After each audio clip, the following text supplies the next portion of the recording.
राधा स्वामी जी। बाणी बाणी अज्ञात अनामी सतनाम सतपुरुष की। एक मित्र ने सवाल पूछा है, 35 साल बीत गए नामदान लिए हुए, इन 35-40 सालों में कुछ भी नहीं हुआ। जिंदगी ऐसे ही बीती चली जाती है। अब थकान लगने लगी है, कुछ भी हासिल होता हुआ मालूम नहीं पड़ता है। मुझे कुछ दिखाई नहीं पड़ता, क्या सद्गुरु मेरी संभाल करेंगे? और अगर मुझे कुछ दिखाई सुनाई और मिलता मालूम नहीं पड़ता है इन 35 वर्षों में, तो ऐसी ज़िंदगी से क्या फ़ायदा है? तो चलिए इसी विषय के संदर्भ में आज की सत्संग वीडियो आरंभ करते हैं।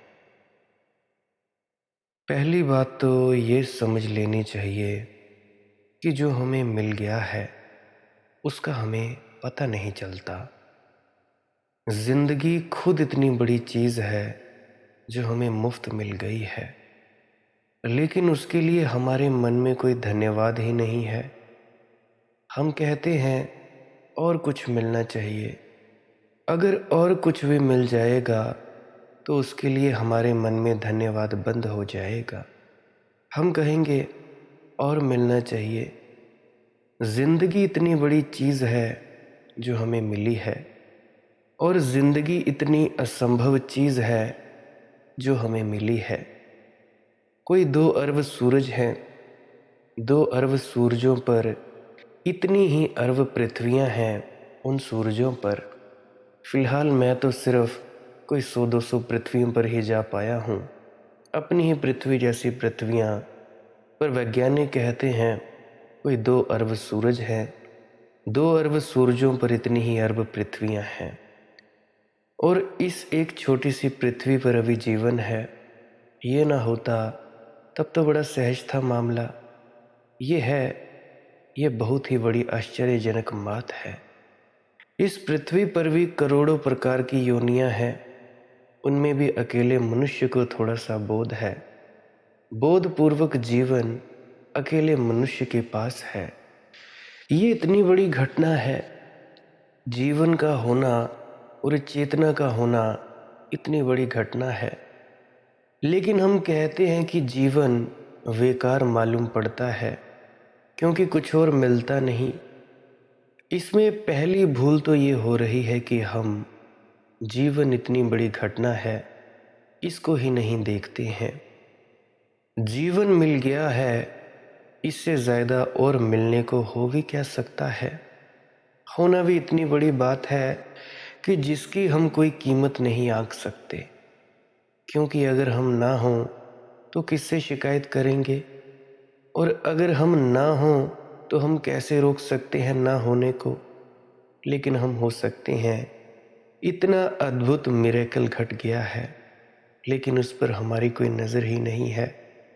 तुम कुत्ता नहीं हो, बिल्ली नहीं हो, चूहा नहीं हो, आदमी हो, पत्थर नहीं हो, और तुम्हारे भीतर चेतना है।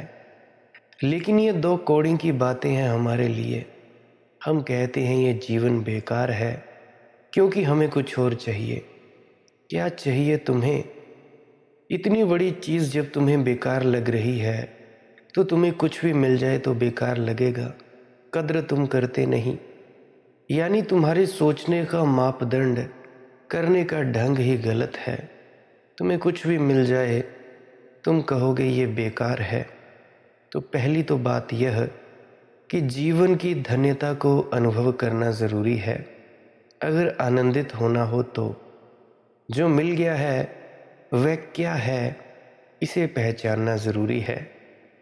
लेकिन मनुष्य के मन की बुनियादी भूल ये है, जो है वह हमें दिखाई नहीं पड़ता।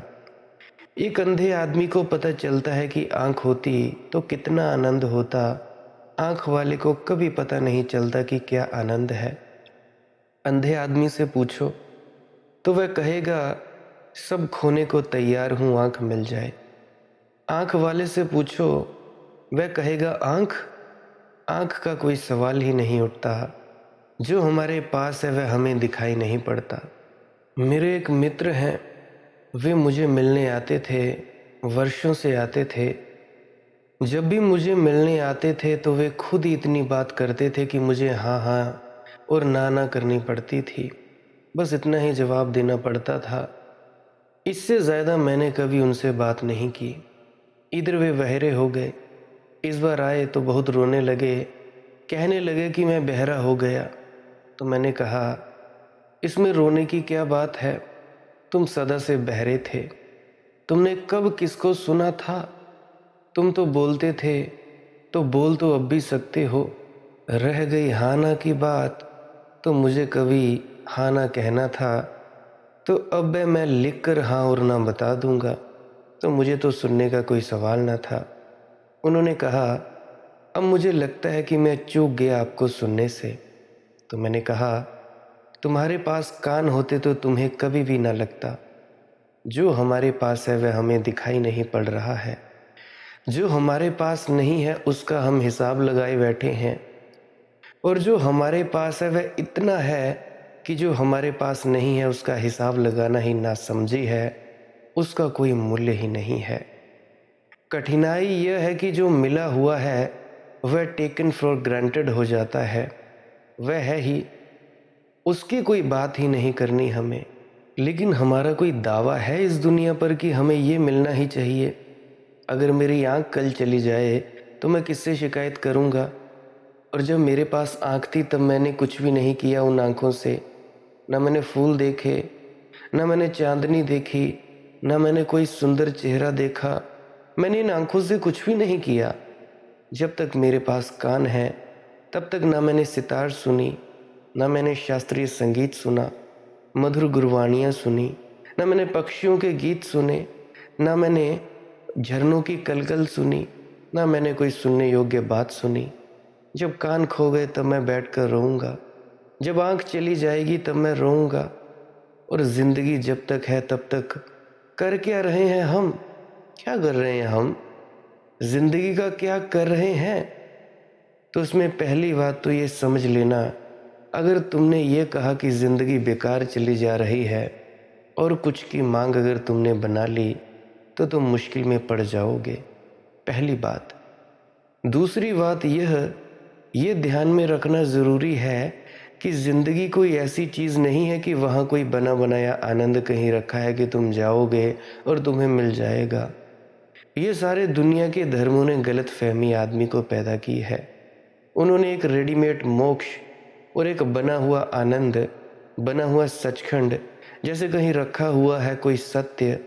हम किसी दरवाजे की चाबी खोलेंगे और भीतर खजाना मिल जाएगा कि आनंद कहीं है जहाँ से हम चूक रहे हैं। रास्ता मिल जाए तो हम वहीं जाकर आनंद को पालें। ये बिल्कुल ही भ्रांत बात है, भ्रम है ये। आनंद, मुक्ति, रहस्य, सत्य कुछ भी कहीं तैयार रखा हुआ नहीं है। तुम कैसे जीते हो, उस जीने से ही वह सृजित होता है, उसी से वह निर्मित होता है। आनंद कोई ऐसी चीज़ नहीं है कि एकदम मैं अचानक पाऊंगा और एक जगह पहुंच जाऊंगा जहां आनंद का मंदिर है, दरवाज़ा खुलेगा और आनंद मुझे मिल जाएगा। ना, आनंद तो कदम कदम पर है, श्वास श्वास पर है कि मैं कैसे जी रहा हूँ। और अगर मैं प्रत्येक पल आनंद में जीता चला गया तो एक दिन मैं पाऊंगा कि इतना इकट्ठा हो गया है कि अब सिवाय अनुग्रह के और कुछ भी शेष नहीं है। किसको धन्यवाद दूं, उसको खोजना पड़ेगा।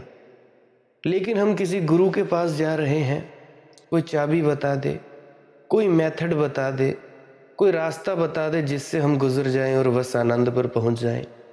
और मज़ा ये है कि प्रतिपल चूकते चले जा रहे हैं। आनंद का मतलब है आनंद पूर्ण ढंग से जीना। आनंद जो है वह डायनेमिक बात है, स्टैटिक नहीं है। वह निरंतर गति है। जैसे एक आदमी साइकिल चला रहा है, वह जितनी देर चला रहा है साइकिल चल रही है। अब वह आदमी बैठ जाए उतरकर और फिर कहे कि मुझे साइकिल चलाना खोजना है। कहाँ है साइकिल चलाना? कहाँ मिलेगा मुझे जहाँ की ये साइकिल चलाना मैं पालूँ? हम उससे कहेंगे तुम पागल हो, चलाओ तो साइकिल चलेगी, मत चलाओ बैठे रहो तो कहीं भी नहीं है साइकिल चलाना, कहीं रखा हुआ नहीं है किसी पैकेट में बंद जहां तुम जाओगे और खरीद लाओगे। तुम चलाओ। आनंद जो है वह कहीं रखा हुआ नहीं है। लेकिन सारे धर्मों ने, सब गुरुओं ने एक बड़ी भ्रांत धारणा हमारे मन में बिठा दी है कि कहीं रखा हुआ है, किसी को मिल गया और किसी को नहीं मिला है।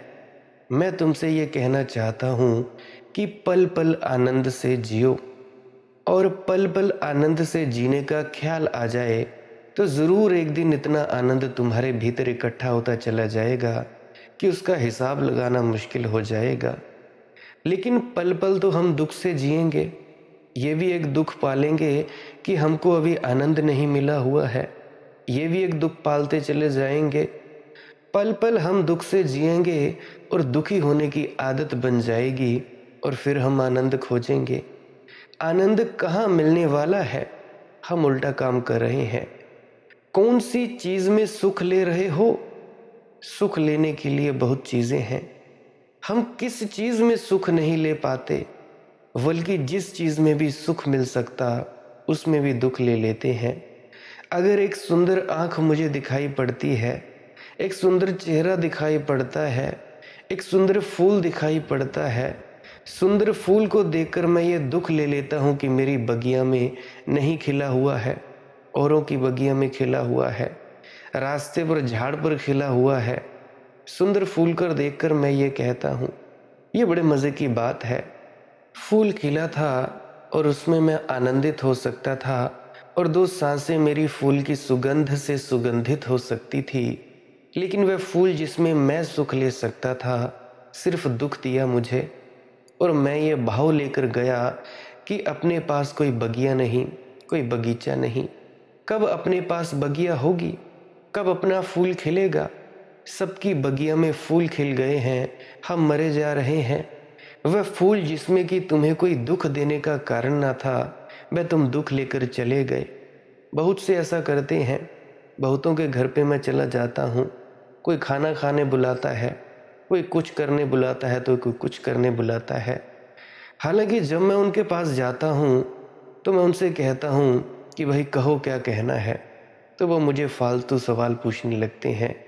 हमारा ये नहीं हुआ, हमारा वो नहीं हुआ। माना कि वो सवाल भी महत्वपूर्ण है, पर उस वक्त जो मेरा शरीर तुम्हारे पास आया होता है, ये महत्वपूर्ण होता है कि तुम उस शरीर के पास बैठकर ध्यान में उतरने की चेष्टा करो। मेरे शरीर का जो ऑरा होता है, इलेक्ट्रोमैग्नेटिक फील्ड होती है जो मेरे शरीर के इर्द गिर्द, वो प्रेम की, वो उस परमात्मा की ऊर्जा की, उस ऊर्जा में बैठने से तुम्हारे विचार बंद हो जाते हैं, इसलिए तुम थोड़ी देर शांति पाते हो। पर तुम में से कोई ये नहीं सोचता कि मेरे पास बैठकर तुम ध्यान में उतरो, परंतु तुम फालतू की सवालबाजी करते हो, बहसबाजी करने आ जाते हैं। कोई कुछ करने आता है, कोई माथे टेकने के लिए आ जाता है, कोई कुछ देने आता है। इसलिए तो मेरा दिल नहीं करता कि मैं किसी के पास जाऊं। सवाल ये नहीं है कि तुम्हारा क्या खो गया है, सवाल ये है कि तुमने आनंद कितना लिया। क्या तुम आनंद ले पाते हो? भैया, मेरा शरीर भी मिट्टी है तुम्हारे शरीर की तरह। मेरा शरीर भी जलेगा या दब जाएगा, तुम्हारा शरीर भी या तो जला दिया जाएगा या गाड़ दिया जाएगा। कोई फर्क नहीं है मेरे और तुम्हारे शरीर में। फर्क सिर्फ इतना है, मैं थोड़ा जाग गया हूँ, तुम लोग अभी सोए हुए हो। मेरे विचार बंद हो गए हैं, तुम सभी के विचार अभी चालू हैं। तुम सभी अपने ही मन के द्वारा बनाए हुए संसार में जीते हो, और मैं जीता हूँ उस शून्य में, उस परम आनंद में। मेरे दिमाग में कोई विचार उठते ही नहीं जब मैं अकेला बैठता हूँ। जब तुम्हारे पास आता हूँ, तुम कुछ पूछते हो, मैं उस पूछने के अनुसार तुम्हें जवाब देने की चेष्टा करता हूँ। और मैं क्या करता हूँ, जब भी तुम किसी ऐसे पुरुष के पास बैठो जो तुमसे थोड़ा सा ऊंचा हो ऊर्जा में, जिसके पास तुम्हारे से ज़्यादा बढ़िया ऑरा हो प्रेम का, बस उसके पास बैठो, सवाल मत करो। तुम्हारे सवालों के जवाब मिल जाएंगे तुम्हारे भीतर, तुम्हारी समस्याओं के समाधान मिल जाएंगे तुम्हारे भीतर। कोई भी सत्संग फरमाता है उसमें तुम्हारे सवालों के जवाब दे दिए जाते हैं। परंतु जब तुम किसी के पास पर्सनली जाओ, मैं नहीं कहता कि तुम मेरे पास आओ, या मुझे बुलाओ।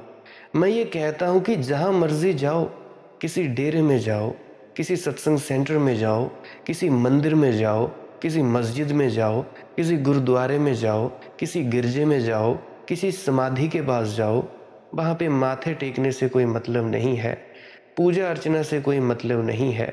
ये सब औपचारिकताएं हैं।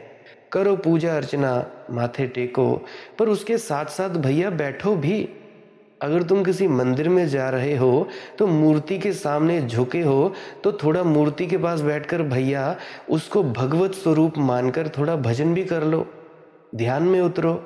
कुछ ना करने के लिए चौकड़ी मारकर बैठ जाओ, नहीं बैठ सकते लेट जाओ, क्या हर्जा है। उस मंदिर में जो तरंगे हैं उन तरंगों से तरंगायित हो जाओ, तुम्हारे मन के विचार रुक जाएंगे। समाधि के पास चादरें चढ़ाने से कुछ नहीं होगा। मैं नहीं कहता कि चादर मत चढ़ाओ, चढ़ाओ जरूर, शुभ है, मुबारक है, पर उस समाधि के पास बैठकर भैया थोड़ा 10-15 मिनट मौन होकर बैठो तो सही। जो वो किसी भी व्यक्ति की समाधि है उसकी इज्जत तो करो। चादर देने से उसको क्या इज्जत मिलेगी? कोई इज्जत नहीं मिलेगी। चादर दो पर उसके साथ में बैठो भी। गुरुद्वारे में जाते हो, कड़ा प्रसादा शक लेते हो, बस आ गए घर पे, भैया वहां पे बैठकर गुरवाणी श्रवण करो, ध्यान लगाओ, बैठो, कुछ ना करने के लिए बैठो। किसी सत्संग सेंटर में जा रहे हो वहां पे भी भजन करो, ध्यान में उतरो। कोई ऐसा व्यक्ति मिलता है जो कमाई में तुमसे थोड़ा आगे है तो उसके पास बैठकर सिर्फ ध्यान करो, मौन हो जाओ। जो भी तुम्हारे प्रश्नों के जवाब हैं तुम्हारे भीतर मिल जाएंगे। ऐसा मत किया करो, क्योंकि तुम लोग दुख में ही जीना चाहते हो। तुम लोग चाहते हो कि हमारे सवालों के जवाब मिल जाएं। अब मानो अगर तुम्हारे सारे सवालों के जवाब मिल भी जाएंगे तो करोगे क्या? क्या शांति मिल जाएगी? नहीं मिलेगी। कोई पूछता है दुनिया किसने बनाई, तुमने क्या लेना है दुनिया किसने बनाई किसने नहीं बनाई? क्या लोगे? अगर तुम्हें पता भी चल जाए दुनिया किसने बनाई तो क्या तुम्हें शांति मिल जाएगी? तुम पूछते हो दुनिया कब बनी। अगर तुम्हें पता चल भी जाए कि दुनिया फलाने फलाने वर्षों के पहले, इतने अरबों खरबों वर्षों पहले बनी और ऐसे बनी, क्या तुम्हें शांति मिल जाएगी? तुम पूछते हो पहली बार कौन जन्मा, आदमी की औरत। अरे मूर्खों, अरे दीवानों, अगर तुम्हें कभी पता भी चल जाए कि हाँ ऐसे ऐसे ये पहला मनुष्य जन्मा तो क्या तुम्हें शांति मिल जाएगी? देखो जो हुआ सो हुआ। किसी भी डेरे में जाओ, अगर कोई ऐसा व्यक्ति आता है तुम्हारे पास जिसकी ऊर्जा ज़्यादा है तो भाई तुम उसके पास बैठो, ध्यान में बैठो, मौन में बैठो, उसकी तरंगों से आनंदित होकर तुम आनंद मनाओ। ऐसे तुम्हारा कोई फ़ायदा नहीं, कोई फ़ायदा नहीं किसी के पास जाने का, ना किसी को अपने पास बुलाने का। एक व्यक्ति अभी पूछ रहा था थोड़ी देर पहले, मैंने कमेंट सेक्शन देखा, वो पूछ रहा था कि भाई भजन सिमरन मैं थोड़ा थोड़ा करता हूँ, सिमरन मेरा सारा दिन चलता है, मैं बैठ नहीं पाता हूँ, मेरी सीटिंग नहीं हो पाती है, तो क्या मेरी सदगुरु संभाल करेंगे? अरे दीवाने, सदगुरु क्या है? किसको कहते हैं सदगुरु? मैं कई दफ़ा कहता हूँ सत्संगों में, एक कहते हैं हम गुरु शरीर को। अब मान लो आप पैदा हुए, जब पैदा हुए पहली गुरु आपकी थी माँ, जिसने आपको दूध पिलाया, बोलना सिखाया, चलना सिखाया। उसके बाद दूसरा गुरु आपका बना पिता, उंगली पकड़ता है, बाजार में घुमाता है। उसके बाद आपके गुरु बनते हैं शिक्षक, स्कूल में गए, उंगली पकड़ के आपको लिखना सिखाया, ऊड़ा आड़ा सिखाया, एबीसी सिखाई, हिंदी वर्णमाला सिखाई, 1 2 3 सिखाई, वो भी गुरु हैं। उसके बाद आप शिक्षा लेते गए वो गुरु है। अब जो वो गुरु है उसने क्या आपके अंदर कुछ डाला? क्या घोट के डाला कोई? क्या कोई घुट्टी पिलाई उसने गुरु ने? कुछ भी नहीं किया। तुम लोग उस गुरु की संगत करते हो, उसकी सोहबत में बैठते हो। अब 5वीं कक्षा में पढ़ते हो कोई विद्यार्थी, तुम भी याद करो जिसने पढ़ाई की होगी या कभी देखा होगा शिक्षकों को पढ़ाते। जो गुरुजन होते हैं, शिक्षक होते हैं, उनके पास बैठे होते हैं विद्यार्थी, विद्यार्थी बैठे होते हैं उनकी संगत में, वो बैठे होते हैं और गुरु बताता है, वो करते जाते हैं। अब कोई प्रैक्टिकल है, कोई चीज़ को अभ्यस्त रूप से करता है, विज्ञान में प्रैक्टिकल होते हैं, अन्य अन्य प्रकार के प्रैक्टिकल होते हैं। एक लेंस होता है कन्वेक्स लेंस। अब गुरु ने कहा कि भाई ये लेंस लो, कन्वेक्स लेंस लो, सूरज की किरणों के सामने रखो और किरणें एकाग्र हो जाएंगी, एक हो जाएंगी और कागज़ को जला देंगी। अब जैसे गुरु ने तुम्हें आदेश दिया, निर्देश दिया कि भैया तुम ऐसा ऐसा करो, अब तुम उस निर्देश के मुताबिक वैसा वैसा करने लगोगे, उस लेंस को पकड़ोगे और लेंस को सूरज की किरणों के सामने रखोगे, लेंस की किरणें एक हो जाएंगी और कागज़ जला देंगी। तो अब मुझे ये बताओ, क्या अगर माथा टेकते रहते उस अपने गुरु को, खाली माथा ही टेकते रहते और उसके उपदेश पर चलते ना, उसका कहना ना मानते, तो क्या तुम उस प्रैक्टिकल में कामयाब हो पाते, उस अभ्यास में कामयाब हो पाते? तुम्हें थ्योरी ही थ्योरी पढ़ते रहते हो, सत्संग ही सत्संग सुनते रहते हो, अमल में कोई नहीं लाता अपनी बातों को, कोई नहीं मानता। जो मैं कहता हूँ कोई मानता ही नहीं। बहुत से कम शख्स हैं, कोई इक्के दुक्के लोग होंगे जो मेरी बात मानते हैं और उस पर अमल करते हैं। बहुतों को तो समझ में नहीं आता कि मैं कहना क्या चाहता हूँ। और मेरी भी भाषा की एक दिक्कत है, जो मैं कहना चाहता हूँ वो सच में नहीं कह पाता हूँ। भाषा की बहुत बड़ी सीमा है। जो मेरे अंतस से आती है चीज़, वो बताना चाहता हूँ कि नहीं ऐसा नहीं ऐसा, परंतु जब शब्दों में आती है तो कुछ का कुछ हो जाता है। और इस चीज़ को अनुभव करने के लिए तुम्हें भीतर उतरना होगा। और मैं कहना क्या चाहता हूँ, सद्गुरु कौन है? बाहर का गुरु है एक शारीरिक गुरु। शारीरिक गुरु ने कोई भी बना लिया तुमने आध्यात्मिक गुरु, उसने उपदेश किया तुम भाई वैसे बैठो, बैठ के तुम रोज़ाना 2-2.5 घंटे बैठो और तुम बिना हिले डुले बैठोगे, धीरे धीरे वक्त को बढ़ाओगे और जब तुम वक्त को बढ़ाओगे तो तुम्हारे अंदर वो नाम रूपी दौलत प्रकट हो जाएगी। क्या कहा मैंने? नाम रूपी दौलत प्रकट हो जाएगी। गुरु बताता है कि भाई ऐसे बैठो, गुरु ने मार्ग ही बताया ना बाहर से, गुरु इससे ज़्यादा क्या सहायता कर सकता है? और उसके आगे बाहर के गुरु का जो मदद है वो शरीर तक ही सीमित है, उसके आगे सीमित नहीं है। बाहर का गुरु आपको बताएगा अंदर जाओ। अब जब आप अंदर जाओगे तो अंदर जब जाओगे तो अंदर एक और गुरु बैठा है, अनहद नाद शब्द धुन। प्रकाश और म्यूजिक उसके दो अंग हैं। एक हमारी आत्मा की देखने की ताकत है, एक सुनने की ताकत है। प्रकाश और शब्द ये ऐसी चीज़ें हैं जिसके ज़रिए तुम्हें मंजिल दर मंजिल अपने घर का रास्ता तय करना है, तुम्हें अपने घर तक पहुंच जाना है। इस प्रकाश और शब्द की मदद से, जब तुम इस प्रकाश और शब्द की मदद से अंतस में उतर जाओगे, धीरे धीरे उतरते उतरते उस मकाम तक पहुंच जाओगे जहां वो सच्चा नाम है जिसको परमात्मा कहा जाता है, या सचखंड वासी अनामी देश का परमात्मा कहा जाता है, वहां तुम पहुंच जाओगे। अब तुम मुझे ये बताओ कि बाहर का गुरु क्या तुम्हें कुछ घोट कर डाले? तुम कहते हो कि संभाल करेगा, शरीर किसकी संभाल नहीं कर सकता, किसी की भी संभाल नहीं कर सकता। कोई शरीर किसी शरीर की संभाल नहीं कर सकता। ये बात मेरी लिख लो, नोट कर लो, ध्यान में रख लो। शरीर कभी किसी की संभाल नहीं करता। शरीर सिर्फ तुम्हारे शरीर को समझाता है। तुम्हारे गुरु का शरीर भी जलेगा या दबेगा और तुम्हारा शरीर भी जलेगा और दबेगा। रहेगा क्या? जो गुरु के शरीर के जल जाने के बाद भी जो परम तत्व बचा रहेगा, जो ना जलता है, ना कटता है, ना गलता है, वो रहेगा, वो तुम्हारा भी रहेगा। जो उस गुरु ने अपने इस परम तत्व, इस आत्मा की पहचान की होती है, उसी परम तत्व आत्मा की पहचान तुमने करनी होती है अपने भीतर। अब मान लो गुरु ने 2 का पहाड़ा याद करने को तुम्हें कहा, गुरु ने तो कर लिया। अब जब तुम उसे याद करोगे 2 का पहाड़ा, तभी तुम उसे निजी जिंदगी में इस्तेमाल कर सकोगे कि 2 एकम 2, 2 दूनी 4, 2 तियां 6। तो अगर गुरु के याद करने से तुम्हारा फायदा होता तो गुरु तुम्हें याद करने को क्यों कहता? क्यों कहता कि तुम भी 2 का पहाड़ा याद करो? उसी तरह से बाहर का जो शारीरिक गुरु है, उसने उस परम तत्व को उपलब्ध कर लिया है, पा लिया है उस परम तत्व को।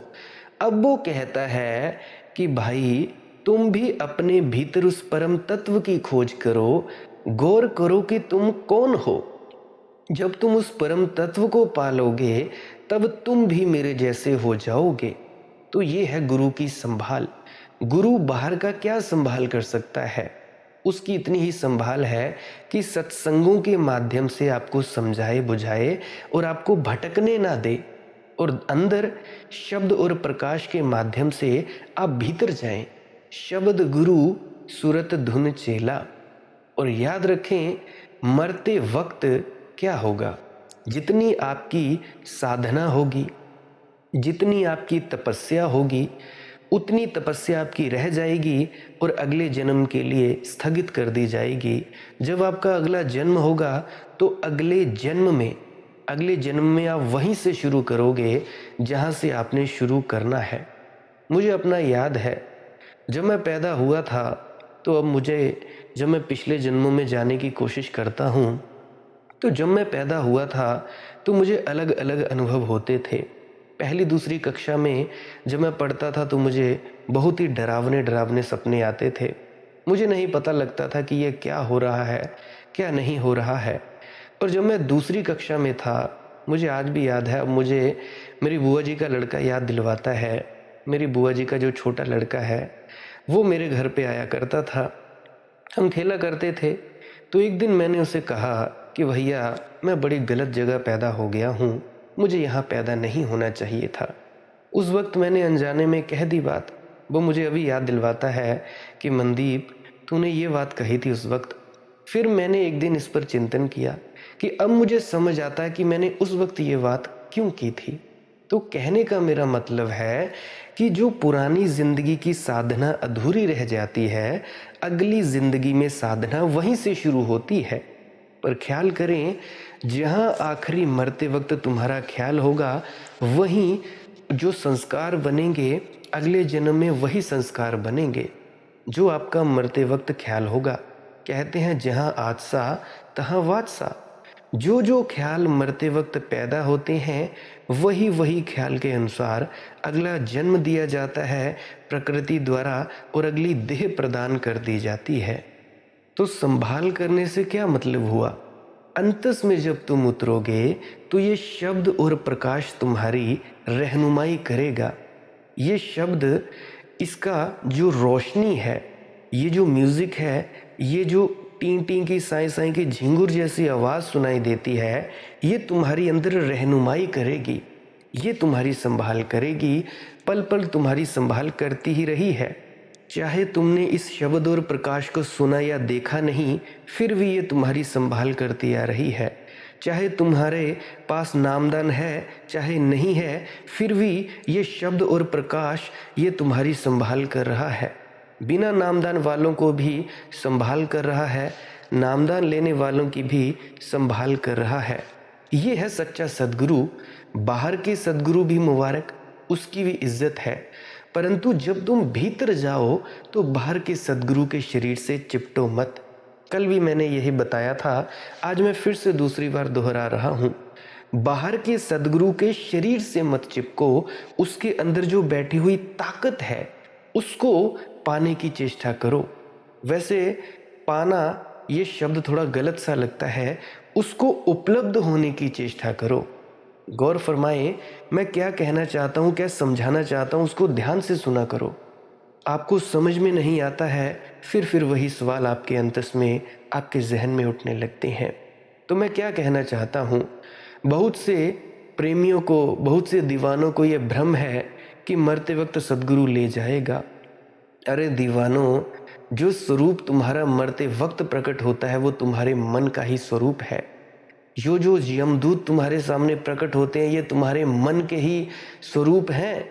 जो स्वरूप तुम्हारी मदद करता है, चाहे तुम्हारा सदगुरु का कैसा भी स्वरूप हो, चाहे हिंदू है, मुसलमान है, सिख है, ईसाई है, राधा स्वामी है, जैनी है, या महावीर पंथी है, या कबीर पंथी है, कोई भी तुम्हारा गुरु है, अगर उसका स्वरूप तुम्हारे अंतस में बन रहा है तो गौर करना, तुम अपने मन के जाल में ही हो। इस मन के चक्कर से भी ऊपर उठना है। आखिरी वक्त में जो स्वरूप तुम्हें दिखाई देता है वो तुम्हारे मन के अनुसार ही सुनाई और दिखाई देता है। उसकी आवाज़, ये मन ही शक्ल अख्तियार कर लेता है उस स्वरूप की। ये स्वरूप ये तुम्हें भ्रमित भी करता है। तो बहुत से आपने सुना होगा कि कुछ वक्त आपकी जो आप मर जाते हो तो सदगुरु ये निर्णय लेता है कि तुम्हें अगला जन्म देना है या नहीं देना है। अगला जन्म होगा ही होगा। तुम भ्रम में मत रहो, धोखे में मत रहो, तुम इस भ्रम से निकलो। 40-40 साल हो गए तुम्हें नामदान लिए, फिर भी अगर कुछ नहीं हुआ तो इस धोखे से निकलो। कुछ क्यों नहीं हुआ? क्योंकि संत मत की शिक्षा तुमने समझी नहीं, उस पर तुम लोग चले नहीं। संत मत के असूलों पर तुम चले नहीं।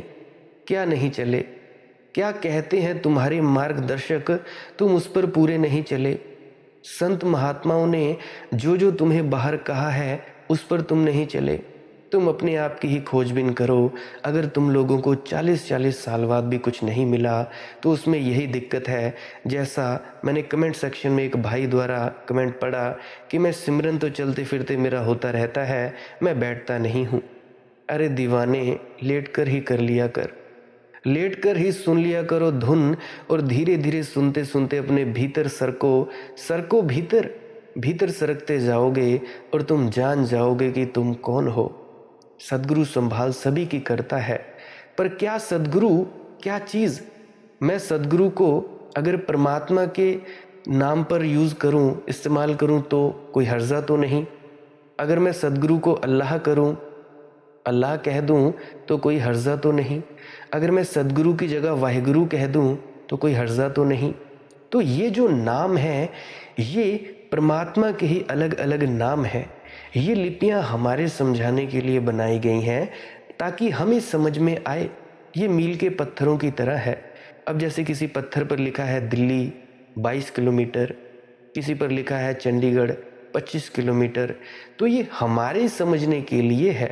अगर तुमने मील का पत्थर देख लिया, बोर्ड देख लिया कि लिखा है दिल्ली 25 किलोमीटर, तो तुम दिल्ली तो नहीं पहुंच गए। अगर तुमने सुन लिया किसी सत्संग में कि ऐसा ऐसा होता है, ऐसी ऐसी हमारी अवस्थाएं होती हैं, तो तुम अंतस में पहुंच तो नहीं गए। अगर तुमने किसी से सुन लिया कि किसी का ऑरा ऐसा होता है, आभा मंडल ऐसा होता है, तो तुम्हारे अंदर उस आभा मंडल को देखने की क्षमता तो नहीं पैदा हो गई। अरे भाई, कर्म करना पड़ेगा, ये करनी का मार्ग है। इस भुलेखे में मत रहो, सदगुरु संभाल करेंगे नहीं करेंगे। अरे भैया, इस भूलों में मत पड़े रहो, भ्रम में मत रहो। पता नहीं कहाँ कहाँ से आप सुन लेते हैं, कौन आपको क्या कह देता है, कौन सा सदगुरु संभाल करता है। यह जो शब्द और प्रकाश स्वरूपी सदगुरु है, कौन सी मौत के वक्त संभाल करता है भाई? ये जो तुम अंतस में चौकड़ी मारकर या लेटकर अंतस में उतरने की कोशिश करते हो, उस वक्त संभाल करता है, ना कि तुम्हारी शारीरिक मौत। शारीरिक मौत के समय जो स्वरूप तुम्हें तुम्हारे बाहरी शरीरी गुरु का दिखाई पड़ता है, ये तुम्हारे मन का ही खेल है, मन का ही जाल है। बहुत से हैं जो मुझे मिलते हैं मरने के बाद भी, कहते हैं बेटा तुम ठीक कहते थे। तो जब मैं उनको फिर कहता हूँ कि अब क्या ठीक बेटा और क्या नहीं ठीक बेटा, अब तुम जो कर रहे हो करते जाओ, इंतज़ार करो कब प्रकृति तुम्हें नया जन्म दिलवाती है, कब तुम्हें नया शरीर दिलवाती है, तो तुम इंतज़ार करो। तो फिर वो कहते हैं अब मरने के बाद अफसोस क्या, जब शरीर था तब तुमने मेरी बात मानी नहीं, तब तुम चिपके रहे अपने बाहरी शरीरी गुरुओं के शरीर से। मैं नहीं कहता कि तुम उनसे प्रेम मत करो, मैं कहता हूँ प्रेम करो। प्रेम से ही, प्रेम करने से ही तुम्हें उनकी बात समझ में आएगी। अगर तुम किसी बाहरी शरीरी गुरु से प्रेम नहीं करोगे तो तुम बात भी समझने में असमर्थ हो जाओगे, तुम कोई बात नहीं उसकी समझ पाओगे। तो कहने का मेरा तात्पर्य ये है कि बाहरी गुरु समझाने के लिए है। जब तुम अंतस में उतरने की कोशिश करोगे तो अंतस में बाहरी गुरु का ख्याल भी छोड़ दो। तुम्हें देखा होगा, जब तुम्हें नामदान दिया होगा तो तुम्हें दो चीज़ें बताई थी कि सिमरन के वक्त तुम्हें अपने गुरु के स्वरूप का ध्यान करना है और सिमरन के शब्दों का जाप करना है। काहे के लिए? ताकि तुम्हारा मन एकाग्र चित्त हो जाए, एकाग्रता आ जाए। जैसे कन्वेक्स लेंस होता है, सूरज की किरणें इकट्ठी होकर उस लेंस में से एक हो जाती हैं और एक जगह कागज़ को जला डालती हैं। और उसके बाद तुमने याद करो, सदगुरु ने कहा था कि जब तुम धुन सुनने लगो तो तुम्हें ना तो किसी स्वरूप का ख्याल करना है, ना ही तुम्हें सिमरन का जाप करना है। तुम्हें सिर्फ धुन सुननी है और उसी में लीन हो जाना है, और उसमें लीन होते होते तुमने भीतर उतर जाना है। याद करो, जब तुम्हें नामदान मिला था तो उसने खुद से यही कहा था। फिर से याद करो, तुम्हारे गुरु ने ये भी आपको बात कही थी कि मेरे पीछे भागने से, मेरे कपड़ों को हाथ लगाने की सोचने से, मुझे राधा स्वामी बुलाने से, या मैं किसी को देख लूँ ये सोचने से आपकी मुक्ति हो जाएगी, तो आप धोखे में हैं, आप भ्रम में हैं। याद करो वो बातें नामदान की। मैं कोई नई बात तो नहीं कह रहा हूँ, मैं कोई विरोधाभास बातें तो नहीं कह रहा हूँ। ये सब बातें हैं जो नामदान के वक्त बताई जाती हैं, पर तुम सभी भूल गए हो। अलग अलग व्यक्तियों के तुम चपेट में आ गए हो, जाल में आ गए हो। जितने मुंह उतनी बातें, जितने भी तुम्हें तथाकथित सत्संगी मिलते हैं उतनी उतनी तुम्हें वो बातें बताते हैं, तुम्हें भ्रम में डालते हैं। 40-40 साल हो गए तुम्हें नामदान लिए, फिर भी कुछ दिखाई नहीं हुआ, आनंद की एक बूंद तक प्राप्त नहीं हुई। बहुत से हैं जो अभी कर रहे हैं बढ़िया से भजन सिमरन, जो विधि है उसी के अनुसार चलो। कईयों को मैं कुछ भी बता देता हूँ, कईयों को मैं और कुछ बता देता हूँ। वो हर व्यक्ति के हिसाब से, हर व्यक्ति की वृत्ति के हिसाब से मैं बताता हूँ कि तुम ऐसा कर दो। अब कई हैं वो सिमरन करने के बाद थोड़ा उनको लगता है कि हमारा दिमाग पागल हो रहा है, तो उनको मैं कह देता हूँ सिमरन करना थोड़ा कम कर दो, धुन सुनने को ज़्यादा बढ़ा दो। वो व्यक्ति को देख देख कर है। मैं एक डॉक्टर हूँ, ना मैं कोई गुरु हूँ, ना मैं कोई महात्मा हूँ, ना मैं कोई संत हूँ। मैं एक वैद्य हूँ, एक डॉक्टर हूँ जिसको पता है तुम्हारे मर्ज़ की दवा क्या है। मुझे पता है तुम्हारी मर्ज़ क्या है, तुम्हारी इस मर्ज़ की दवा क्या है। मैं तो वो दवा देने आया हूँ और मैं कुछ नहीं हूँ। मैं कुछ नहीं हूँ, मैं एक साधारण सा साधक हूँ, और तो क्या हूँ। गुरु तुम्हारा गुरु वही रहे, पर तुम मुझसे इस सच्चाई को ले लो, जान लो इस सच्चाई को। जो मैं कहता हूँ सच सच कहता हूँ। ये कोई किताबों की पढ़ी लिखी बातें नहीं है, ये खुद का अनुभव है। जिस अनुभव से मुझे जो उपलब्ध हुआ है आपको भी हो सकता है, एक एक शख्स को उपलब्ध हो सकता है। बहुत सी चीज़ें बताता हूँ, बहुत सी बातें कहता हूँ। मेन चीज़ है, ख़ास बात है उस पर अमल कर लेने से। तो एक बात तो आपको क्लियर हो गई होगी कि सद्गुरु कैसे संभाल करता है। और सद्गुरु जो अंतस का है वो परमात्मा है, शब्द स्वरूपी सद्गुरु। वो कोई ये नहीं कि अंतस में वो प्रकाश के रूप में प्रकट होगा, या बाबा गुरिंदर सिंह, या बाबा चरण सिंह, या बाबा जयमल सिंह, या और भी तुम्हारे जितने भी संत महात्मा है, या स्वामी जी महाराज प्रकट होंगे ना। अंतस में जो वो नूरी स्वरूप प्रकट होता है वो है तुम्हारा प्रकाश, तुम्हारा शब्द। वो प्रकाश पुंज, वो तुम्हें अंतस में रास्ता दिखाता है, ना कि बाहरी स्वरूप। याद रखना, जब तक बाहरी स्वरूप तुम्हारे अंतस में है तब तक तुम अपने मन के केंद्र पर हो। वो कहते हैं ना, त्रिकुटी, सहस्रदल कमल, भंवर गुफा, ऐसे ऐसे मंजिलें हैं ना, तो मतलब तुम त्रिकुटी में हो या सहस्रदल कमल में हो। यहाँ तक सब माया ही माया है। माया का प्रभाव बहुत ज़्यादा है। माया क्या है? माया है आए जाए सो माया, जो आती जाती रहती है। तुम्हारे ख्याल भी आते जाते रहते हैं, सो माया है। कोई भी चीज़ जो प्रकट होती है वो थोड़ी देर रहती है और ढह जाती है। माया, त्रिलोकी, तीन लोक, तीनों गुण, एक ब्रह्मा विष्णु महेश, तीनों, एक पालता है, एक पैदा करता है, एक ढह जाती है। माया ये भी ख़त्म होगी, सारी चीज़ें माया है। तो ख्याल करो, जब तक तुम्हारे भीतर वो सद्गुरु का स्वरूप प्रकट हो रहा है तुम उस स्वरूप से ऊपर निकल जाओ। उस मन को यहीं छोड़ जाओ, इस मन और शरीर को इधर ही छोड़ जाओ, इस मन और शरीर के ऊपर उठो। कैसे? इस धुन को सुनते सुनते सब भूल जाओ, अपने सदगुरु का स्वरूप भूल जाओ, बस तुम आगे प्रकाश देखते रहो और इस धुन को सुनते रहो और ऊपर बढ़ते रहो। और सबसे ज़्यादा ज़रूरी चीज़, बहुत से हैं जो गिरे हुए मनुष्य हैं। गिरे हुए मनुष्य से मतलब अपनी वासना में आलिप्त है, विश्व में आलिप्त है। तो उनको मेरा खास जो मैं आपको एक सलाह देना चाहता हूँ कि आप अपने ब्रह्मचर्य का पालन करो, संयम से रहो, संयम से पूरी तरह से अपनी जिंदगी व्यतीत करो। जो व्यक्ति अपने मानसिक ब्रह्मचर्य का पालन करता है वो धीरे धीरे शारीरिक ब्रह्मचर्य का भी पालन करने लगता है। मानसिक ब्रह्मचर्य से मतलब अपनी पति और पति के सिवाय किसी और की तरफ ना देखना, ये मानसिक ब्रह्मचर्य है। सिर्फ अपने पति और पत्नी के साथ ही रहना, उसके साथ ही भोग विलास करना, ये मानसिक ब्रह्मचर्य के लक्षण है। अगर कभी कभी आप संयम में रहते हो और आप इस तरह से ब्रह्मचर्य का पालन करते हो, तब आपका भजन सिमरन बनेगा, तब आपको अंतस में प्रकाश दिखेगा और आपको धुन सुनाई देगी। मुझे आज भी याद है, आज से कोई करीब करीब 5-6 साल पहले मेरा ब्रह्मचर्य इतना कायम नहीं था। कोई 8वीं में होगा, 8वीं कक्षा में होऊंगा मैं, जब मैंने अपना ब्रह्मचर्य तोड़ना शुरू किया था। कोई मेरे अंदर ब्रह्मचर्य नहीं था। मुझे आज भी याद है, जलंधर में था मैं। जलंधर में जब था तो वहाँ पे बैठा हुआ था, कमरे में बैठा हुआ था। घर है मेरी बुआ जी का, तो मेरा जो भाई है, बुआ जी का बेटा, वो काम पे गया था। मैंने सोचा कि क्यों ना अभी थोड़ा शांत माहौल बना है, थोड़ा ध्यान लगाकर देखें। जब मैं बैठा तो मुझे प्रकाश दिखाई दिया और शब्द की घंटियों की आवाज़ सुनाई दी।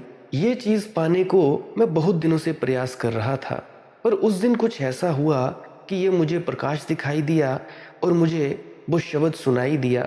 जब मैंने उस प्रकाश पर ध्यान लगाया, एकदम से ऊपर उठने लगा। ऊपर उठता उठता एकदम से ऊपर उठ गया और मेरे दिल में, मेरे सीने में ज़ोर से दर्द हुई। जब मेरे सीने में दर्द हुई, मैंने आंखें खोल ली। मैं चलने फिरने लगा, मेरी सांस फूलने लगी। ऐसा लगा कि अब मरा तब मरा, ऐसा मुझे प्रतीत हुआ। और फिर मैं थोड़ी देर के बाद बैठा, और जब मैं फिर से बैठा, फिर मुझे यही महसूस हुआ। 3-4 दिन बाद मैं फिर से बैठा, फिर मुझे यही महसूस हो। 2-3 महीनों का वक्त लगा मुझे। जब 2-3 महीने बीत गए, फिर मुझे ये सहज अवस्था आने लगी कि मुझे सीने में दर्द नहीं होने लगा। कभी मुझे गले में दर्द होता, कभी मुझे पेट में दर्द होता, कभी मुझे सर में दर्द होता। तो ऐसा मुझे होता था। फिर मैंने गौर किया कि क्या किया मैंने ऐसा जिसकी वजह से ये मुझे प्रकाश दिखाई पड़ा। फिर मैंने देखा कि जब मैं पहली बार जो मुझे प्रकाश दिखाई पड़ा था, तो उस दिन मैं करीब करीब कोई 5-6 दिन से ब्रह्मचर्य का पालन कर रहा था। वो भी कोई ज़बरदस्ती नहीं, उस वक्त मेरी शादी भी नहीं हुई थी। बस यूं ही मेरे दिमाग में ख्याल नहीं आया, मैं ब्रह्मचर्य का पालन करता रहा। और 5-6 दिन बाद मुझे वो रोशनी दिखाई दी, मुझे वो शब्द पूरा स्पष्ट सुनाई देने लगा। तो ये चीज़ बड़ी ज़रूरी है। उसके बाद मैंने संयम से ब्रह्मचर्य का पालन करना शुरू किया, और करता करता ऐसा ब्रह्मचर्य पालन हुआ, मेरी सुरत ऊपर चढ़ने लगी और चढ़ती चढ़ती उस मुकाम तक पहुंच गई जिसको स्थिति प्रज्ञ कहा जाता है, या सचखंड कहा जाता है, या जो भी आप नाम देना चाहें वो दे दें। इसीलिए आज आपको उपदेश करता फिरता हूँ। इस उपदेश करने से मेरा कोई निजी फ़ायदा नहीं है कि मुझे कोई फ़ायदा मिलेगा। ये नहीं है कि मुझे कोई शोहरत चाहिए, मुझे आप सभी पूजें, माथे टेकें। मेरा सिर्फ इतना ही मकसद है कि जिस भ्रम में मैं पड़ता था, उस भ्रम में आप ना पड़े, इन भ्रमों से दूर हो जाएं। जिनका नहीं बन रहा है भजन सिमरन, वो थोड़ा अपना शारीरिक ब्रह्मचर्य करें। हफ्ते में एक बार आप उतर सकते हैं भोग में, या 2 हफ्तों में, मतलब कि संयम से चलें। मैं कहता हूँ live at the desire of your husband and wifes. अपने पति और पत्नियों की इच्छाओं के अनुसार चलो। जब वो कहें तब वासना में उतरो, जब वो ना कहें फिर कोई इच्छा प्रकट ना करो। अगर ऐसे जियोगे, तुम्हारी ज़िंदगी में कोई अड़चन भी नहीं आएगी। ना तो तुम्हारा पति अड़चन करेगा कि तुम भजन में ना बैठो, तुम डेरे में ना जाओ, तुम सत्संग सेंटर में ना जाओ, तुम सेवा ना करो, ना तुम्हारी पत्नी अड़चन आएगी बीच में तुम्हारे भजन सिमरन में। इस तरह से ज़िंदगी जियोगे तब तुम्हारा गृहस्थ भी संभरेगा और तुम एक योगी की ज़िंदगी, एक सन्यासी की ज़िंदगी भी जी सकोगे। इस तरह से जी सकोगे। या तो तुम शादी ना करवाते, अगर शादी करवाई है तो तुम पूरा पूरा निभाओ, या तो तुम कुंवारे ही रह जाते।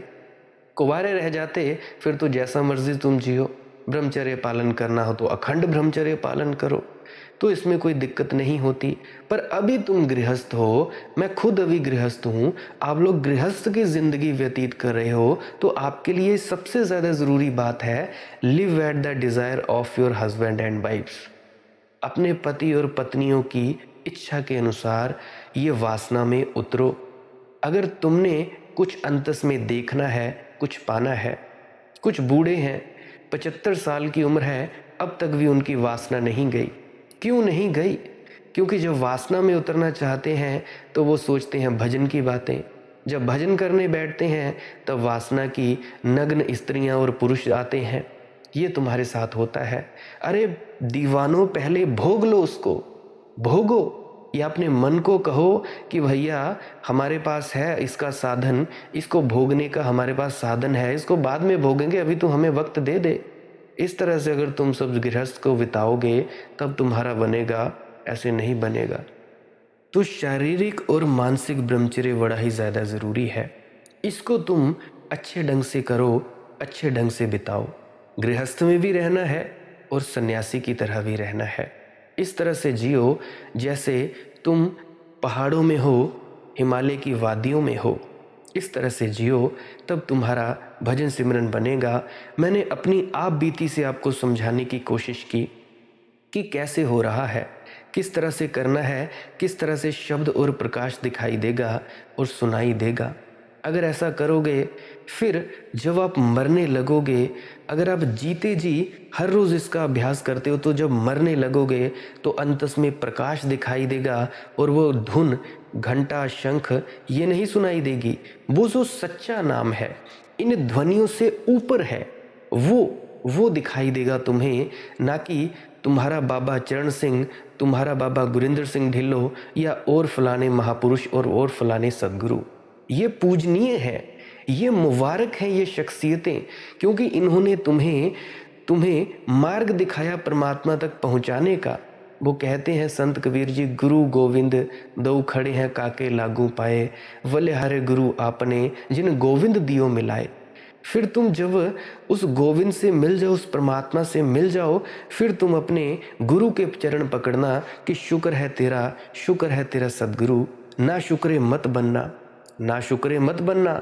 मुझे जो मिला है मेरे अपने बाहरी शारीरिक गुरु की बदौलत मिला है, बाहरी गुरुओं की बदौलत मिला है, जिन्होंने मुझे अंतस का रास्ता दिखाया और इस मुकाम तक पहुंच पाया हूं, तब मिला है। उनके बिना क्या होता, मैं भटकता। मेरा जो शरीर है उसको तो शरीर ही समझा सकता है। अंतस का गुरु चाहे जितना मर्जी प्रबल हो, शब्द और प्रकाश जितना मर्जी अंदर हो, जब तक कोई बाहर का नहीं बताएगा कि तुम्हारे अंदर ये दौलत रखी है, तब तक मैं कैसे जाऊंगा अंदर? नहीं जा पाऊंगा। इसीलिए जो मैं कहता हूं उसको समझो, सोचो और उस पर विचार करो और उसको करो। बार बार इस वीडियो को सुनना। बहुत से होंगे जो अभी भी भटके हुए होंगे, 40-40, 50-50 साल बाद निराश बैठे होंगे कि हमें कुछ हो क्यों नहीं रहा है। तो उनको मेरा ये उपदेश है कि इस तरह से चलो और उन तक ये वीडियो शेयर कर दिया करो। बहुत से होंगे ताकि उनकी भ्रांतियां टूटें, उनके भ्रम टूटें। अगर तुम्हारा सदगुरु अपने मुंह से कह दे कि जो तुम्हारी मौत होगी उस वक्त मेरा ही ये स्वरूप है, वो आएगा, फिर मुझे तुम कह देना, चिट्ठी लिख देना चाहे तुम अपने सदगुरु को, अगर मैं झूठ कहता हूँ। ये अनुभव की बात है, ये कोई लिखा लिखी की पढ़ा पढ़ी की बात नहीं है। अनुभव से कह रहा हूँ, जो देखा, जो महसूस किया वही कह रहा हूँ। ये कोई किताबी नहीं है। तुम खोजते फिरो किताबों में, बाणियों में, ऐसा नहीं मिलेगा, क्योंकि ये खुद की अनुभव की गई बात है। खुद के अनुभव से ये चीज़ें उपलब्ध हुई हैं, तब तुम्हें बता रहा हूँ ताकि तुम भी भटक ना जाओ, तुम भी उलझ ना जाओ। क्योंकि जो तुम सदगुरु के पास, जिनके पास जाते हो, उनके पास तो जाकर तुम सो जाते हो। सोओगे कैसे नहीं? शांति ही इतनी है। अब मैं इतनी दूर से बोल रहा हूँ, अब मेरी जो अनहद नाद की आवाज़ है वो इस शब्दों के माध्यम से तुम्हें बड़ी थोड़ी सी आती है, परंतु अभी भी बहुत से सो जाते हैं मेरी वीडियो सुनते सुनते। परंतु फिर भी मेरा जो ऑरा है उसका एक कण मात्र मेरी आवाज़ के माध्यम से, मेरी जो ऑरे की ऊर्जा है इस कण मात्र तुम्हारे तक पहुंच पाती है। इसीलिए तुम ज़्यादा सो नहीं पाते और मेरी आवाज़ को सुन पाते हो। तुम सदगुरु के पास जाते हो, डेरे में जाते हो, सो जाते हो। क्यों? क्योंकि उसके ऑरे में, उसकी तरंगों में है ही इतनी शांति। सोओगे क्यों नहीं? तो इसलिए मैं तुमसे सच सच कहता हूँ भाई, झूठ मुझसे कहा नहीं जाता। ये करो, इस माध्यम से तुम अपने अंत से इन जंजीरों को तोड़ो। देह स्वरूप से भी मत चिपको, उसकी भी जंजीर को तोड़ो। परंतु जब बाहर हो, दुनिया की चीज़ें चाहिए, देह स्वरूप से मांग लो, अपने मन से मांग लो और विश्वास रखो कि मुझे ये चीज़ चाहिए। तो इस तरह से सदगुरु संभाल करता है बाहर का और भीतर का। अब कोई भ्रम में ना रहे। फिर भी कोई प्रश्न हो तो आप मुझे कमेंट सेक्शन में लिख सकते हैं, या इंस्टाग्राम, टेलीग्राम या फेसबुक, वहाँ पे सर्च कर सकते हैं मालिक की मौज, वहाँ पे आप जी प्रश्न पूछ सकते हैं। तो मैं आपसे क्या कह रहा था कि हम 24 घंटे हर चीज़ से दुख इकट्ठा कर रहे हैं, सुख इकट्ठा करते नहीं। जैसे मैं किसी के पास जाता हूँ तो वो दुख ही दुख इकट्ठा करते हैं, मेरे जाने के बाद भी वो खुश नहीं हो पाते। क्यों दुख है? क्योंकि मन में विचार ही बहुत है, सवालों के जवाब चाहिए। उनको ये नहीं मतलब कि हम थोड़ा आनंद उठा लें, थोड़ा ध्यान में उतर जाएं, ना, उनको ये तो करना नहीं। सवाल ही सवाल पूछने हैं। अरे दीवानों, सवाल पूछ लो, कमेंट सेक्शन में पूछ लो या कॉल के माध्यम से पूछ लो, तब जवाब मिल जाएगा। परंतु जब साक्षात कोई देह तुम्हारे पास आ रही है, उसकी देह का तो फायदा उठाओ। देह को पूजने से, पांव पड़ने से क्या मिलेगा तुम्हें? कुछ नहीं मिलेगा। इज्जत, मान, सम्मान ठीक है, एक साइड में रख दो, एक तरफ रख दो, पर उसके पास बैठकर तुम भजन करो। किसी डेरे में जाते हो, वहाँ पे तुम ध्यान में उतरो। मंदिर में जाते हो, ध्यान में उतरो। मस्जिद में जाते हो, ध्यान में उतरो। गिरजे में जाते हो, ध्यान में उतरो। कहीं भी जाओ जहाँ पे तुम्हें कोई पवित्र स्थल रखता है, ध्यान में उतरो। पूजा अर्चना के बाद ध्यान में ज़रूर उतरो। जहाँ मर्जी जाओ, मेरे चाहे लड्डू गोपाल की पूजा करो, मेरे चाहे कृष्ण की पूजा करो, मेरे चाहे राम की पूजा करो, किसी मर्जी की करो, मुझे कोई आपत्ति नहीं है, क्योंकि मेरे लिए तो सब एक ही है। मुझे तो पत्थर में भी वही दिखता है जो तुम सभी में दिखता है। मुझे तो इनमें भी वही परमात्मा दिख रहा है जो मेरे कमरे में ये जो सूक्ष्म आत्माएं मेरी इस आवाज़ को सुन रही हैं। मुझे तुम सभी में एक ही दिखता है, अब दूजा कोई नहीं। वो दादू कहते हैं ना, दादू दूजा कोई नहीं, दूजी मन की दौड़। मुझे और कुछ भी नहीं दिखाई देता। मुझे किसी से कोई लेना देना नहीं, मुझे कोई मतलब नहीं, कोई किसी मर्जी को पूजे, मुझे कोई दिक्कत परेशानी नहीं। अपने अपने धर्म में रहो, अपने अपने गुरु की पूजा करो। पर पूजा कैसे करनी है, गुरु की सच्ची भक्ति कैसी है, कैसे करनी है, कैसे उस पर खरा उतरना है, वो मैं आपको बता ही जाता हूँ। वो मैंने आपको बताया। बार बार सुना करो मेरी वीडियोस को, ये और भी गहराई से समझाने की चेष्टा करता रहूँगा। बार बार सुनोगे, मेरी बात तुम्हारी खोपड़ी में चली जाएगी, तब तुम्हें समझ आएगा कि सच्चाई क्या है, असल बात क्या है। तुम मेरी बात को सुनो, समझो, विचार करो। तो मैं कह रहा था, हम 24 घंटे हर चीज़ से दुख इकट्ठा कर रहे हैं, फिर हम चिल्लाते हैं हम बड़े दुखी हो गए हैं, जीवन से थक गए हैं। कोई जिम्मेवार नहीं है, जिम्मेवार हम हैं। अगर थक गए हो तो गलत ढंग से चल रहे हो, अगर ऊब गए हो तो गलत ढंग से जी रहे हो, अगर दुखी हो गए हो तो दुख इकट्ठा कर रहे हो। सो दुख इकट्ठा करते ही चले जाओ और फिर आनंद की मांग करते रहो, तो ये दोनों छोर कभी नहीं मिलेंगे। तो जिंदगी में सुख लेना पड़ेगा हमें, और जिंदगी में प्रतिपल सुख लेना पड़ेगा, क्षुद्रतम से सुख लेना पड़ेगा। क्योंकि जिंदगी में ना कुछ शुद्र है ना कुछ विराट है, और जो क्षुद्र का सुख नहीं ले सकता वह विराट के सुख को कभी उपलब्ध नहीं होगा। जिंदगी छोटी छोटी चीज़ों का जोड़ है। अगर तुम अपने घर के सदस्यों से प्रेम नहीं कर सकते तो तुम्हारा जो गुरु से प्रेम है, शारीरिक गुरु से, वो भी झूठा और आर्जी है। छोटे छोटे अणुओं से मिलकर सारी इतनी पृथ्वी बनी है, इतनी बड़ी पृथ्वी है। बहुत छोटी छोटी चीज़ों का जोड़ है। ये छोटी छोटी बूंद से मिलकर इतना बड़ा सागर बना है। लेकिन कोई कहे बूंदों से हमें कोई मतलब नहीं, हमें सागर चाहिए। कोई कहे हमें परिवार के सदस्यों से कोई प्रेम प्यार करना नहीं, हमें तो अपने गुरु से, उस परमात्मा से प्रेम करना है। नहीं, बस ये फंस गया दिक्कत में।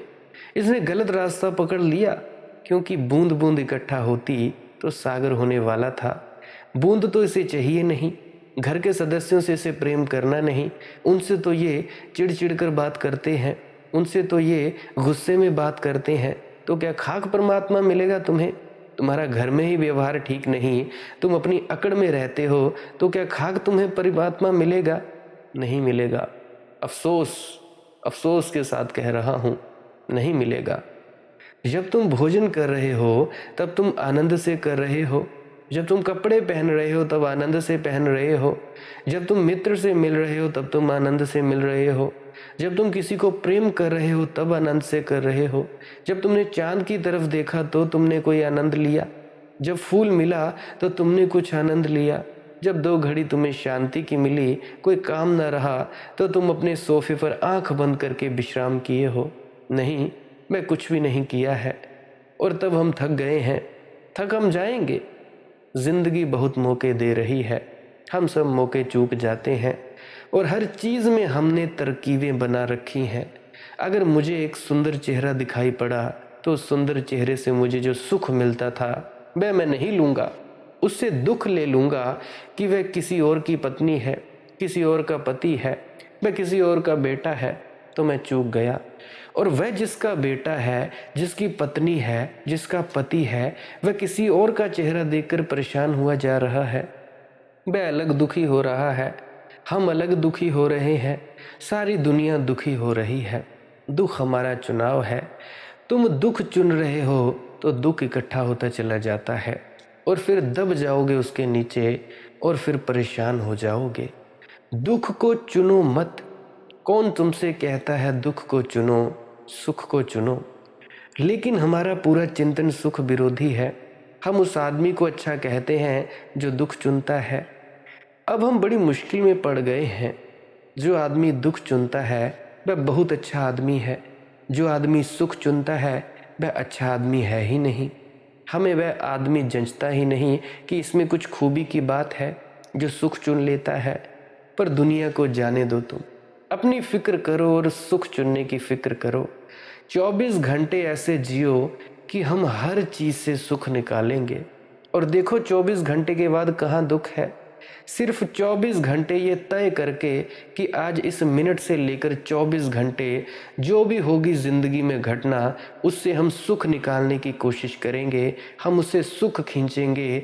24 घंटे बाद तुम पाओगे कि सुख की एक हवा तुम्हारे चारों तरफ इकट्ठी हो गई है। मैं कल्पना ही नहीं कर सकता कि किसी आदमी को दुखी होने की ज़रूरत है, जब तक कि वह होना ही ना चाहे। और कोई आदमी सुखी नहीं हो सकता जब तक कि वह होना ही ना चाहे। तो हम होना तो चाहते हैं सुखी, और जो व्यवस्था करते हैं वह सब दुख की है। इसलिए कॉन्ट्राडिक्शन दिनों दिन पैदा होता जाता है। फिर हम पूछते फिरते हैं, इधर तुम दुख इकट्ठा करोगे और मुझे फंसा दोगे पीछे। मुझसे पूछोगे कि सुख कहाँ है, और अगर मेरे पास सुख नहीं मिला तो वह आदमी ठीक नहीं है, उसे सुख नहीं मिला। फिर तुम किसी और के पास जाओगे, वहाँ भी सुख ना मिलेगा, तुम दोषी दुनिया को ठहरा दोगे। तुम मेरे पास आकर भी दुख चुन लोगे। यानी मैं इतना हैरान हूँ कि मेरे पास कोई आएगा तो मैं जानता हूँ कि ये आदमी मुझसे दुख चुनेगा कि सुख, वह भी मुझे पता चलना शुरू हो जाता है। लेकिन मैं भी कुछ नहीं कर सकता। मैं जानता हूँ कि ये दुख चुन रहा है, वह मुझसे भी दुख इकट्ठा करके ले जाएगा। कोई वजह ना थी, मुझसे दुख चुनने की क्या वजह थी? मुझसे अगर कोई सुख मिल सकता था ठीक था, नहीं तो ये आदमी ठीक नहीं, अपने रास्ते पर चले गए। इस आदमी को दुख चुनने की क्या ज़रूरत?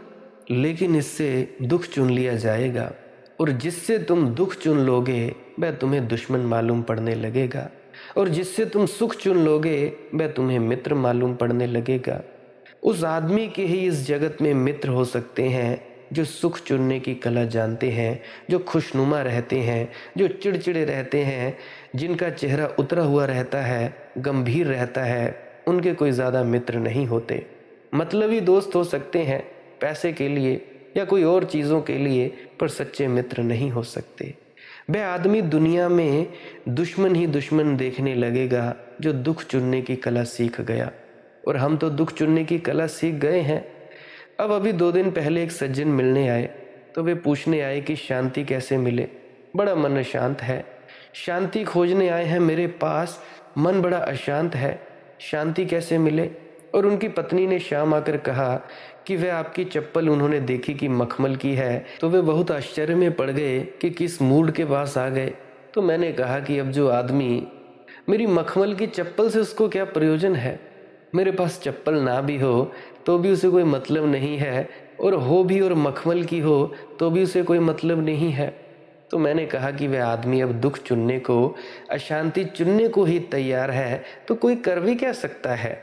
यानी मेरी चप्पल से इसको क्या लेना देना था। ना मैं उससे चप्पल मांगने गया था कि मेरे लिए कोई चप्पल दे दो।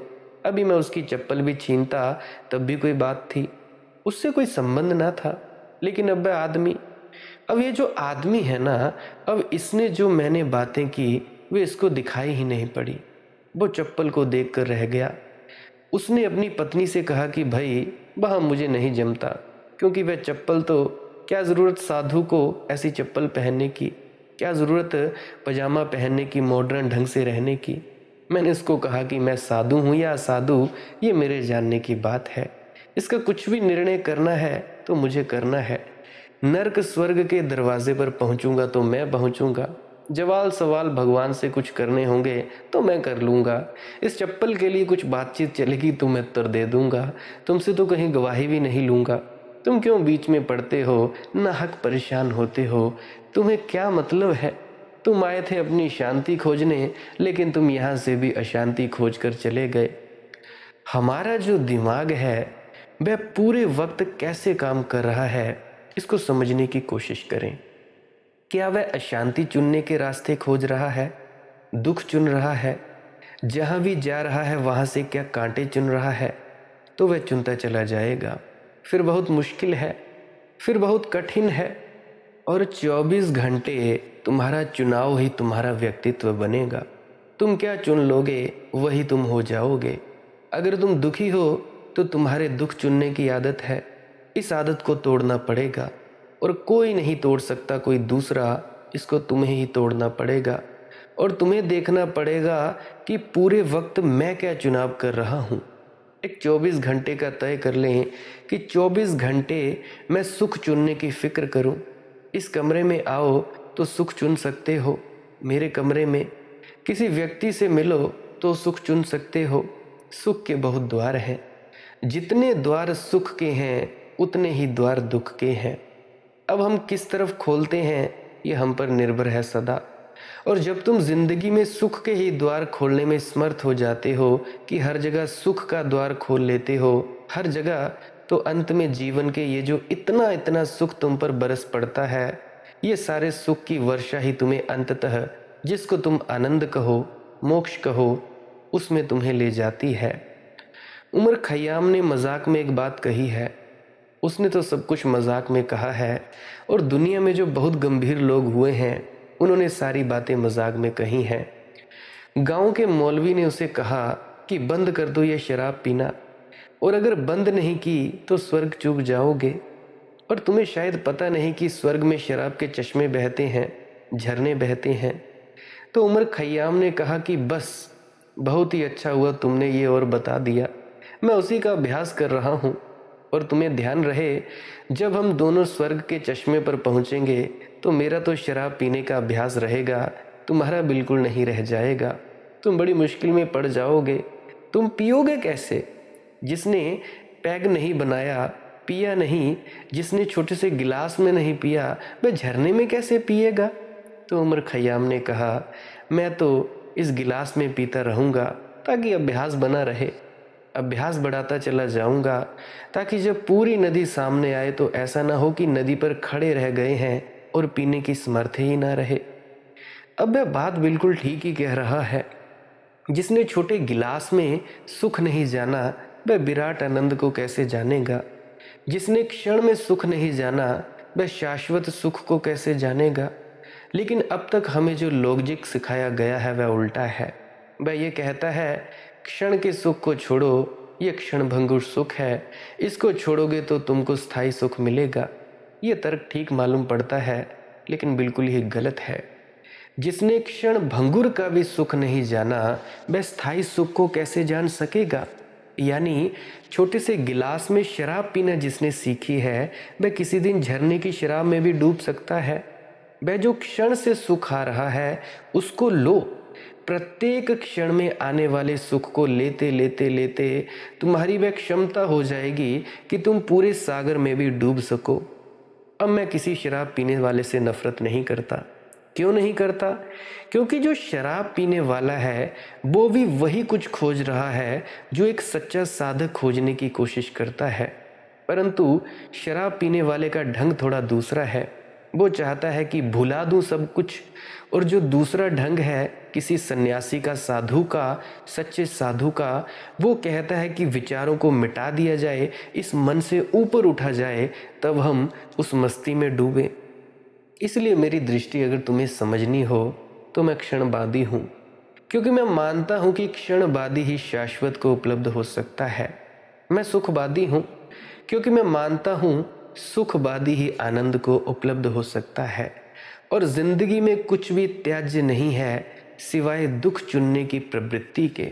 कुछ भी त्याज्य नहीं है, और जो लोग त्याग करते फिरते हैं वे उल्टे लोग हैं। वे दुख को ही चुनते फिरते हैं।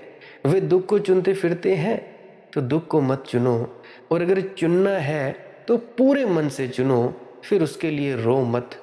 फिर ये मान लो कि हमारा दुख ही चुनाव है, तो फिर इसमें भी एक रस आएगा। फिर इसकी फिक्र ही छोड़ दो। फिर ये मत कहो कि हम थक गए, हम हार गए। हारोगे, थकोगे, क्योंकि दुख कैसे प्रफुल्लित रख सकता है। एक 24 घंटे के लिए तय करो ऐसा जीने का कि हम 24 घंटे में जहाँ भी जो भी होगा उसमें से सुख चुनने की कोशिश करेंगे। ये जो ख्याल में आ जाए तो फिर आनंद कहीं रखा नहीं है जहाँ तुम पहुँचोगे आखिर में और वह तुम्हें मिल जाएगा। वह जब तुम चल रहे हो तभी तुम आनंद को निर्मित करते जा रहे हो। वह तुम्हारे भीतर घनीभूत होता जा रहा है, घनीभूत होता ही चला जाएगा। मैं शायद पीछे कह रहा था एक जगह अमेज़न नदी के बाबत में पढ़ रहा था, तो वह इतनी बड़ी नदी, सारी दुनिया की सबसे बड़ी नदी, जहाँ से निकलती है वहाँ एक एक बूंद टपकती है, और एक एक बूंद भी 20-20 सेकंड के बाद टपकती है। दुनिया की सबसे बड़ी नदी एक एक बूंद के टपकने की जगह से पैदा होती है, और वह एक एक बूंद भी 20 सेकंड के गैप से टपकती है। 20 सेकंड में बन पाती है तब एक बूंद टपकती है। बस जीवन का राज भी यही है। यहाँ अगर 20-20 सेकंड में एक एक बूंद सुख भी मिल जाए तो अमेज़न का आनंद उपलब्ध हो जाएगा। लेकिन तुम अगर बूंद के खिलाफ हो तो तुम जानो, तुम अगर घर के सदस्यों के खिलाफ हो तो तुम जानो, फिर तुम्हें कभी आनंद उपलब्ध होने वाला नहीं है, उस परमात्मा का प्रेम उपलब्ध होने वाला नहीं है। कोई आदमी हो सकता है वह कहे कि क्या यह बूंद का टपकना लगा रखा है, कहीं बूंद टपकने से नदी बनने वाली है। बंद करो ये सब, क्षणिक सुख सब बंद करो, शाश्वत की चाह करो। तर्क ठीक है, लेकिन सभी तर्क ठीक जो मालूम पड़ते हैं वस्तुतः ठीक नहीं होते। क्षण के पूरे सुख को भोगो, क्षण को इतना पी जाओ, इतना निचोड़ लो कि उसमें से कुछ शेष ही न रह जाए। उसको निचोड़कर फेंक दो, उसमें कुछ बचे ही ना, ताकि पीछे लौटकर देखना ही ना पड़े कभी कि कोई छोर अधूरा रह गया जिसमें से और चूसना था, नहीं चूस पाए। पूरा पी जाओ उसे, और तब तुम्हारा व्यक्तित्व ऐसा बन जाएगा कि वह आनंद को सब जगह से घेर लेगा, खींच लेगा आखिर तक। अगर तुमने ऐसा सोचा कि कहीं मिल जाएगा कुछ और, तब तो फिर तुम्हें कहीं नहीं मिलेगा, फिर मिलना असंभव है भैया। जीवन एक कला है, और कला बहुत साफ है। इसीलिए ऐसा मत सोचना कभी कि अभी हम कैसे ही जिएं, कोई तरकीब हाथ लग जाएगी और आनंद मिल जाएगा। नहीं मिलेगा, क्योंकि इस बीच तुम जी रहे हो और तुम्हारी आदत मजबूत होती चली जा रही है। मैं कई दफ़े इतना हैरान होता हूँ कि आदमी क्यों दुख चुनता है।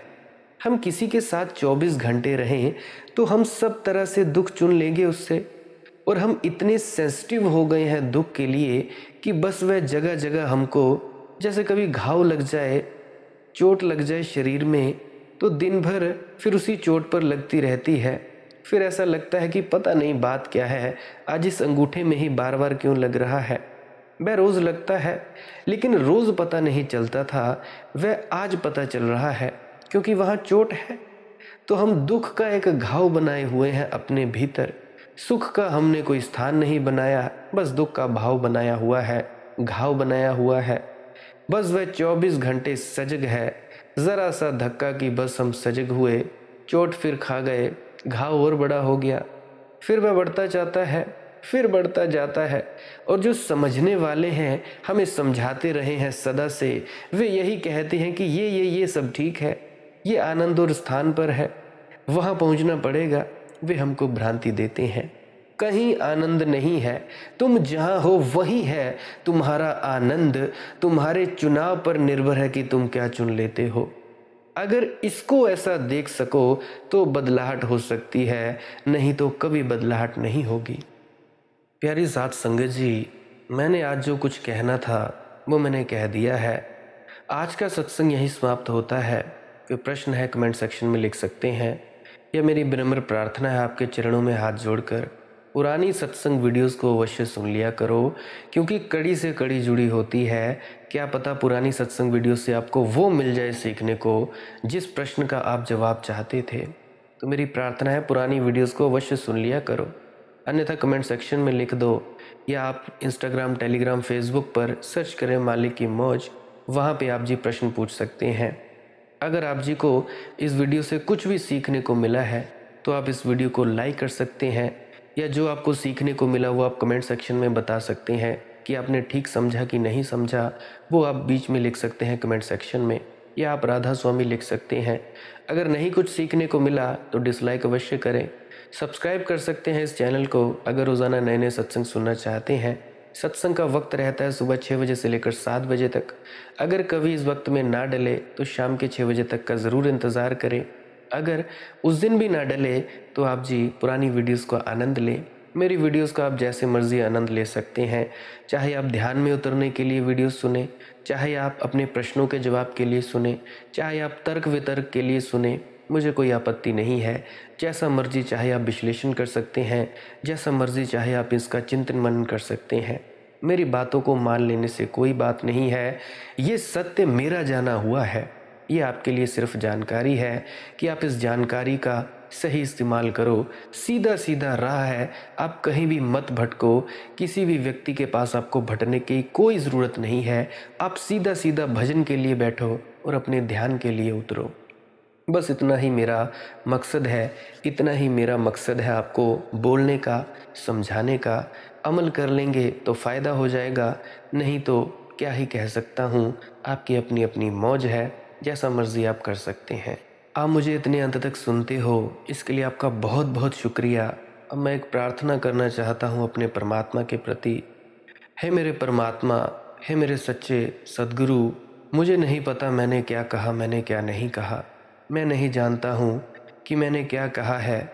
जो करवाया है तूने ही करवाया है, जो कहलवाया है तूने ही कहलवाया है। जो तूने मुझे अनुभव करवाया है वही वही मेरे मुख से निकला है। अगर कोई कुछ गलत है तो मुझे नहीं पता, अगर ये सही है तो इसका भी मैं कोई दावा नहीं करता मेरे परमात्मा।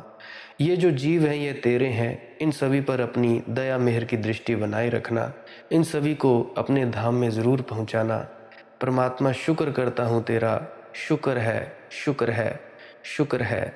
और अंत में आप सभी के भीतर बैठे परमात्मा को भी नमस्कार करता हूँ। राधा स्वामी जी।